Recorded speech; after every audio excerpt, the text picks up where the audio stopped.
Hello friends, আজ বানালাম ঝাল ঝাল চিকেন। বৃষ্টির দিনে ঝাল ঝাল চিকেন হলে খাওয়াটা বেশ জমেই যায়। ঝাল ঝাল চিকেন বানানোর জন্য প্রথমে চিকেনটাকে ম্যারিনেট করে নিলাম লবণ, হলুদ এবং সর্ষের তেল দিয়ে। তারপর কিছুক্ষণের জন্য রেখে দিলাম। এদিকে কড়াইতে তেল দিয়ে দিলাম। তেল গরম হয়ে আসলে কড়াইতে আলু ছেড়ে দিলাম এবং তাতে লবণ, হলুদ দিয়ে ভেজে নিলাম।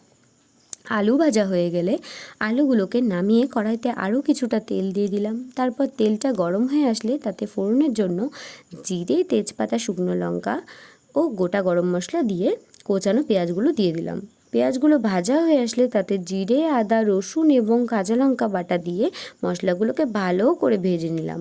তারপর একটু জল অ্যাড করলাম এবং মশলাতে লবণ ও হলুদ অ্যাড করলাম। মশলা থেকে তেল ছাড়লে তাতে ম্যারিনেট করা চিকেনটা দিয়ে দিলাম। সামান্য জল দিয়ে চিকেনটা কষালাম। চিকেন এবং মশলা যত কষাবে ততই সুন্দর হয় খেতে। তারপর কষানো হয়ে গেলে তাতে পরিমাণ মতো জল দিয়ে ঢেকে দিলাম। চিকেনটা দেখে কিন্তু খুব সুন্দর লাগছে, খেতেও কিন্তু দারুণ হয়েছে। তারপর গরম মশলা দিয়ে নামিয়ে ফেললাম।